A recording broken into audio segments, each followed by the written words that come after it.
Welcome to A1R Psychic Radio here on Moonstruck TV with Amanda Hall Psychic all the way from the Gold Coast. I'm happy to report it's not too cold outside at the moment. It's raining. We've got a cyclone heading our way, but look, we're not complaining here in Australia. We've had that much rain in the last week. We can really be excited to say nearly all of our bushfires are now nearly extinguished. There's only about 5 burning instead of 45, which is absolutely fantastic, amazing news.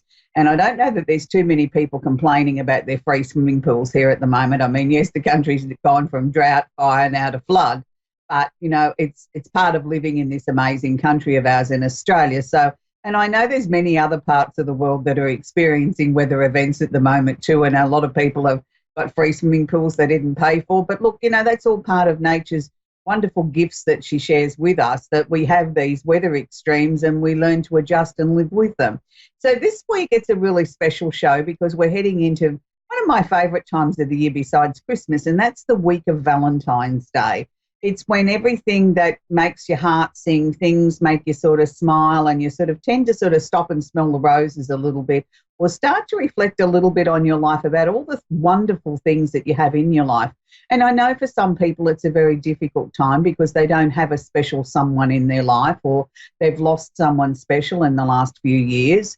And that can make it incredibly difficult because when you lose somebody through death, you don't necessarily stop loving them because they're not physically here anymore. And these sort of days can really amplify that, or, you know, weeks leading up to sort of special events like Valentine's Day can really amplify the fact of how empty you feel and how much you miss them.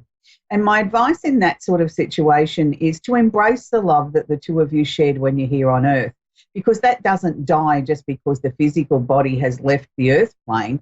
You know, the love still continues throughout eternity. It doesn't stop just because the physical body has gone somewhere else. So embrace the love that you have for past loves or current loves, or, you know, the opportunity to bring in a new love. And I mean, I think it's a very exciting, powerful time of the year, and I really do love it. And my producer just said before the beginning of the show that he's been having lots of wonderful David Cassidy videos turning up on his page on social media.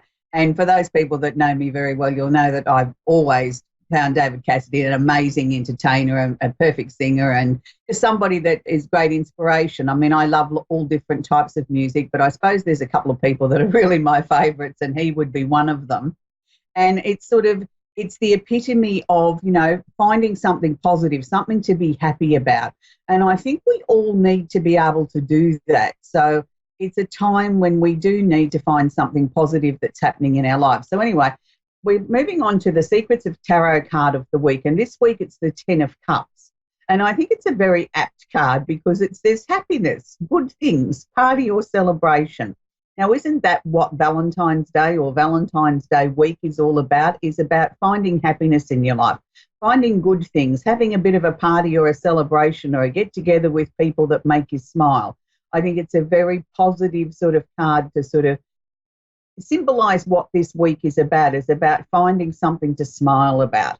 And I know, as I said, for many of you, you don't have that special someone in your life, but you can be in love with yourself. You can be kind to yourself. You can buy yourself a little gift or a little chocky heart or something like that. Put some nice, loving, positive music on your telephone or, you know, your device, or I was going to say on the turntable for us oldies, and just sort of really embrace that sort of loving energy, because I don't think we focus enough on that. We tend to focus on the negatives and the things that are happening around the world politically and who's doing what dance with who. But I think let's just sidestep that for this week and let's just bring some love back into the world, because after all, as John Lennon said, love makes the world go round.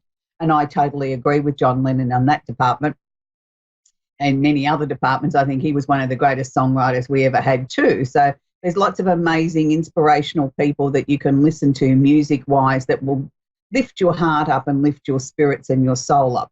So this week, astrologically, I'm not going to focus on anything that is sort of hard going or negative or lessons that we need to learn. I want to just focus on this positive, amazing, loving energy. And this week, I'm really excited to say Venus, the planet of love and affection, has moved into the sign of Aries. Now, Aries being the first sign of the zodiac, it means that we can all get out there and strut our stuff. It means that we can all sort of take the lead in how we want to bring about happiness or personal joy into our lives at the moment. So for those people that are sort of single and looking for a new love interest, well, now's the time to get out there and show the world what you're made of, what you've got to offer.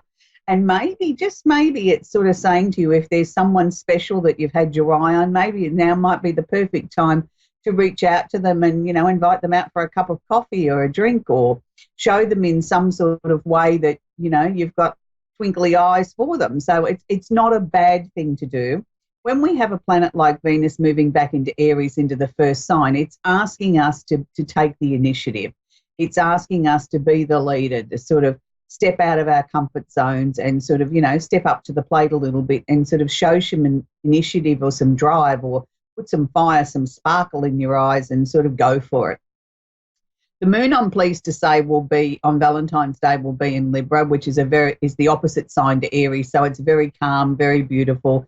Any Librian energy is about pretty sparkly things, about wanting to bring everything into balance. So it's in a perfect sign there for those that will be going out to celebrate Valentine's Day, or taking their loved one out to a movie or a dinner, or doing something special. So it's a very, very good time.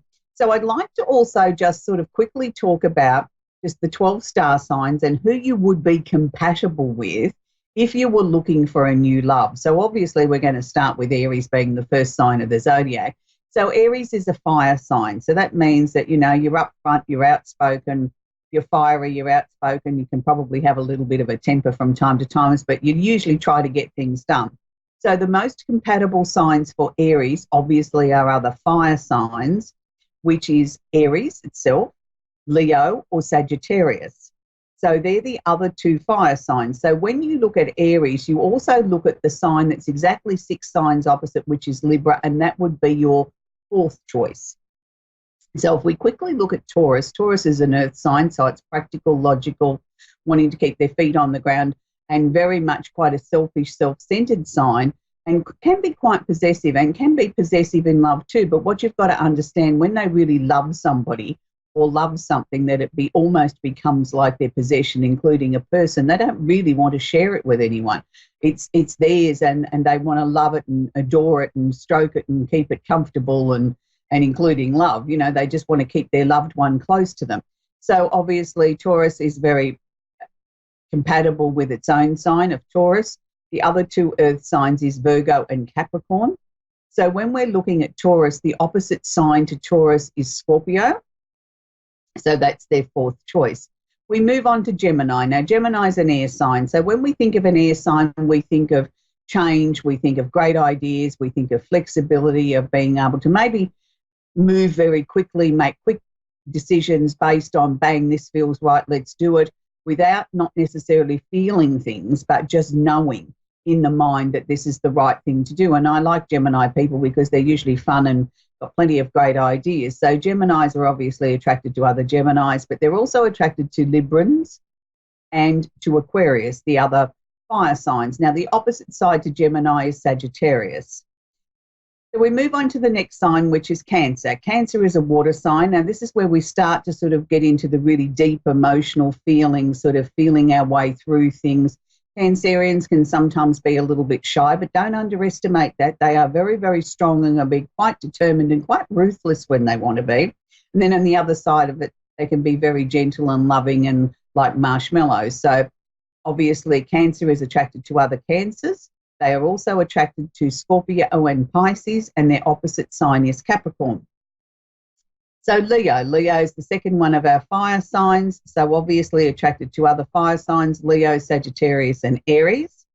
Virgo is our next sign, our second earth sign, and Virgos are quite pedantic, and if a Virgo falls in love with you, you must be pretty close to perfect. And they are also attracted to other Virgos, Capricorn and Taurus. Their opposite sign is Pisces. Then we move from Virgo into Libra. Libra is an air sign, so they like everything that's airy-fairy and pretty and pink, and they want, you know, balance and joy in their lives. They're also attracted to other Librians. They're also attracted to Aquarians and Geminis, and their opposite sign is Aries. We move into Scorpio. So this is the second sign of the water signs. Scorpio is a little bit more ruthless and a little bit more hard-hitting, but they're also a very passionate sign. And this is supposed to be the most passionate of the 12 signs is the Scorpio. So they are obviously attracted to other Scorpios, Pisces, and Cancer. Then we move into our second fire sign, which is Sagittarius, and Sagittarians are known for their blunt truth and sort of always loving to travel. They're also attracted to Sagittarians, to Aries and Leo. We move into our third earth sign, which is Capricorn. Now, Capricorn represents big business and anything official in our lives. They are attracted to Capricorns, Tauruses, and Virgos. Their opposite sign is Cancer. We move on to the sign of Aquarius. Now, Aquarians are known for their unusual and different way of looking at the world and their ability to know everything. So they need an intellectual sort of partner. They are attracted to other Aquarians, to other Geminis and Librans, and their opposite sign is Leo. We now move on to Pisces, the final sign. Now, Pisces people are considered the final sign of the zodiac. That doesn't make them any weaker than any other sign. They're probably more creative than a lot of people, and they have this wonderful encompassing sort of energy. And Pisces are attracted to other water signs as well as Pisces. They are attracted to Cancer and Scorpio, and their opposite sign is Virgo. So that's just a little bit of a rundown of how the astrological signs are attracted to each other. And this week's candle obviously has got to be love. I mean, we're talking about the love time of the year, so obviously I picked a love candle. So how would you use a love candle? Now, this can be used in many ways. If you're seeking to attract new love, why don't you write a little small list of the things that you would like in a new lover, in your new partner, the things that are going to put a smile on your dial. But for those of you that are already in an existing committed relationship or in a love relationship, maybe you could write 3 or 4 things on a piece of paper that you think would improve or enhance that loving relationship with your partner. I suggest that you burn a candle for a minimum of 15 minutes to 2 hours a day. Read your list out aloud, light your candle, sit with your candle, never leave a candle unattended because it is flame after all. Never put them under curtains, under air conditioning and fans, and always please keep them out of the way of small children and animals. But love candle, puts a loving energy in our home, and it's just a really, really nice candle to burn. I burn mine quite often. I like to burn my candles for a 7-day cycle. It's just the pattern that I've always worked with, but it's a beautiful candle to burn. So if you don't have enough room for a big extra large candle, can I suggest that you buy a gift box and you can make this up of the 7 candles that, 3 candles, I beg your pardon, from the 28 in our range that might appeal to you. And obviously we're still sticking with the love theme this week, so I've gone with a love candle. The middle candle is the passion candle. Why not bring some more passion and loving energy into our life? And the final candle I've chosen this week for our week of love is soulmates. And this is, to be able to attract your soulmate into your life. So most people sort of feel that they would like to attract a soulmate in their lives. And I'm sure that that's a very important thing for most people. But I think the most important thing for most of us is love. Is having that loving, happy energy, that somebody that we can share our innermost secrets with, somebody that makes us smile, somebody that's there through the sad times and the tough times, the one that we can rely on. And that's why I say love is so important, because love really does make the world go round. And when you think of, the majority of songs that have ever been written, they're being written about love, being in love, being happy, or having a broken heart, or missing somebody, or being away from somebody because work commitments take you that way. So, there's more songs written about love than there is about money. So, I'm not saying money isn't important, but money can't buy you love, and it certainly can't buy you happiness, and it certainly doesn't buy you your health. So love to me is always the answer to any question that's asked, and it's the answer to everything. If you have love in your life, you have everything. You are wealthy. You have all of everything that you ever needed in your life. If you have a loving, stable relationship with somebody that you can rely on, and somebody that thinks that you're absolutely the most important person in the universe, then you have it all. So let's take our first caller today. And it's Connie in Owen Sound in Ontario, Canada. Are you there, Connie? Yes, I am. You have a question I can work with, please, Connie? Yeah. Sorry, I'm just trying. I would like to know how my marriage is going to end up, because I'm getting mixed messages. Okay. Look, I'm sorry to hear that, Connie, that, you're in a state of confusion about what direction the marriage is going to take. That's you know, it's not something to be sort of looked at lightly. I mean, I don't think any person on earth starts to question their marriage in a serious sort of way unless there's some sort of signals or they're picking up something, some sort of undercurrent, something's not feeling right, something's not looking right. And I want to first and foremost say to you, never ever ignore what your instincts are telling you, because there's a reason for that. Having said that, I know. Tuning into your marriage, I'm going to say to you, I don't believe it's over, but I do believe that there's some endings or some changes within the marriage. Like things have got to change. Things got stale there for a while. And I feel that's what you're picking up on mostly, is that the fact that he's pulled away from you while he's sort of gone into himself, trying to soul search, trying to find answers, trying to find what is it that we want, where are we going as a couple. And I think also too, your husband is questioning a lot about himself, about who he is as a person. Has he achieved the goals that he set for himself? Is he happy with his job? Is he happy with his life? I mean, we as human beings have these little pockets every now and then. And I think that the unfortunate thing here is he hasn't shared that with you. It's sort of like he's doing this as a solo journey instead of including you in, you know, darling, I'm sorry if I'm a bit distant, but I've got so much on my mind because of X, Y, Z. What he's done is he's pulled away from you. And during that time of pulling away from you, some of his habits, some of the things that he does have become different. And this has made you sort of question it a little bit more. Well, hang on a minute. Is the marriage in serious trouble? Have I done something wrong? Is something changing? Why is he not communicating with me? Why do I feel this all of a sudden, this tension between us that, you know, we haven't had a disagreement or an argument or, you know, screaming words at each other, but there's an energy there that I can't quite explain. Look, I do feel that things are changing, but I'm not saying that they're heading for the divorce courts. I think over the next couple of months, Connie, there will be opportunities there for you to bring up conversations, or he'll say something that then sort of leads the opening for you to sort of try and probe and push and poke and get things in a little bit more out into the open. I think the crux of this, Connie, is that your husband woke up one day and realised he wasn't 20 anymore, and my God, where's my life gone and what have I done with it? And I think that's the major problem here. And I don't know that he's that particularly happy with his job, but he sort of feels as if he's in that grind that he can't really make a change, whether that's for financial reasons or whether he doesn't feel he's got enough skills that he could get a different job that would make him feel better in himself. I just know by June you will know more of where this is going, and I certainly don't see it heading towards the divorce courts. But I do feel that there's going to be some tough, open communication there, and there's going to be a few disagreements and things that you won't like that are going to be said, and you'll probably say a few things to him that he doesn't like too. But out of all this is going to come a strength again, out of the marriage that hasn't been there for a long time. I mean, when the two of you first got together, you never shut up. You were always talking to each other. There was nothing that was off limits. That's what we need to try and recapture again.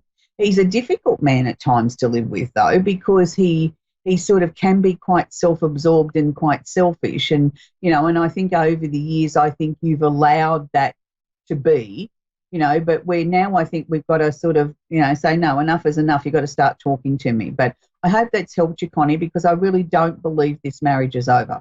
And I certainly don't feel there's anyone else. Okay, well, we're going to move on to Debbie in Baltimore in Maryland. Are you there, Debbie? Are you there, Debbie? Good. Good, thank you. I just want to find out about my business and a relationship. Okay, so let's look at the business first, Debbie. It's interesting because the first thing that they're showing me is some changes around the business. So are you in the middle of bringing in two major sort of changes within the business that you sat on or thought about for a while and sort of tossed it backwards and forwards before you finally decided to implement them? You said back and forth?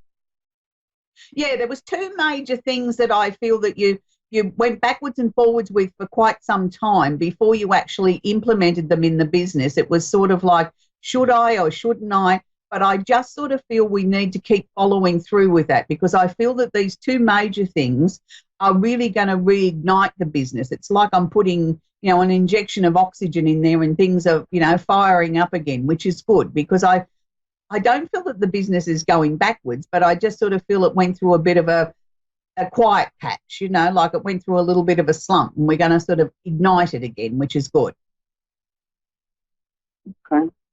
All right. Another thing that I've been debating on, I bought this house, and I don't know, the guys, they got stuck up there a couple of times, and I changed my mind about moving into it, So I don't know if I should or shouldn't, or do you see me selling it, and when do you see me selling it?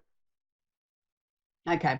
I think you've already answered your own question there, Debbie. I mean, the fact that you haven't been motivated enough to move into it and you're questioning it all the time, that says to me that's not the right place to be. Like your instincts are telling you that this is not quite right. I'm not saying it was a mistake buying it, but I think you bought it at the time that you thought, well, okay, this is a real possibility. I'm seeing the place being sold. I don't know that you're necessarily going to put it on the market yet. I keep seeing September. So I'm not sure whether that means that you're going to list it in September or it's being sold in September, or that's when you make your final decision of which way you're going to go with this. But I would be really, really surprised if you moved into it and made a home of it. I just don't feel it's the right place for you. But I do feel when you do sell it, Debbie, I do feel that there's a small profit margin involved in it for you.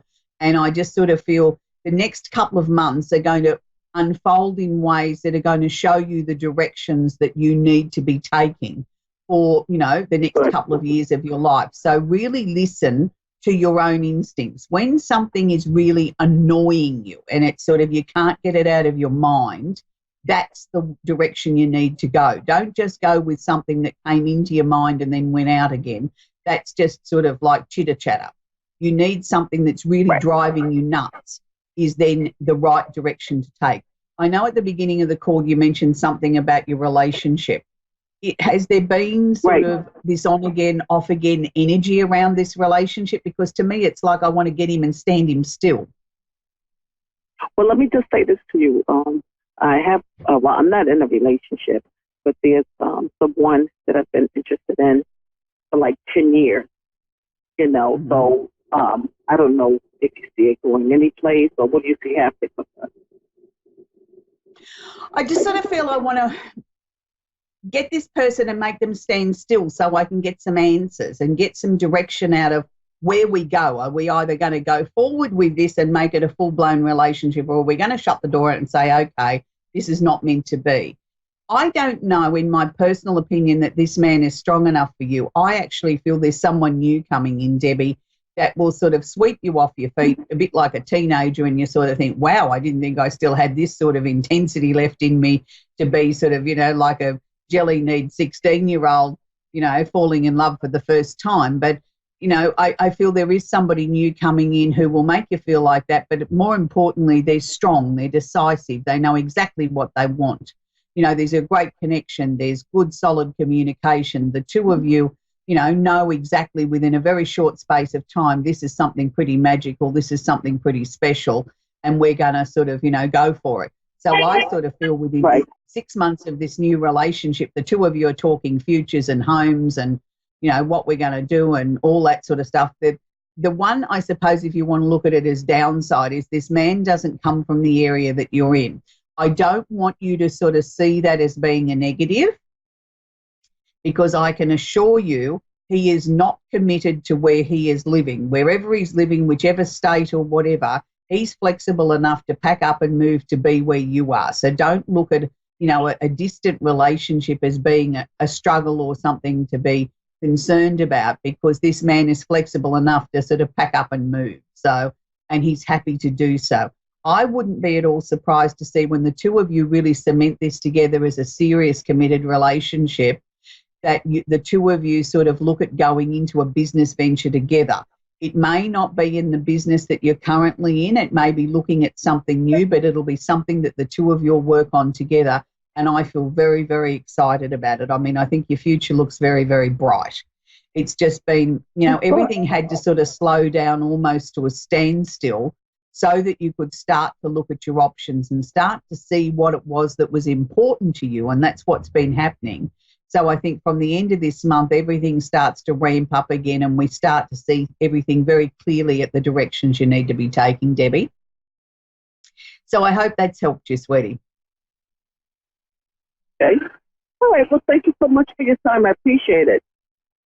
You're very, very welcome, Debbie. Okay. So that's where we're going to leave Debbie. And, before the end of the show, we've only got a couple of minutes left. I really want to focus on, this magical time of the year being Valentine's Day. If you don't have someone special in your life, make a point on Valentine's Day of buying yourself a small gift, even if it's a single red rose or it's a bottle of perfume or some nail polish or a new top, or if you're a man, a new shirt or a pair of trousers or something like that. Buy yourself something and give it to yourself as a gift and say, Happy Valentine's Day. This is for you because you're the love of my life.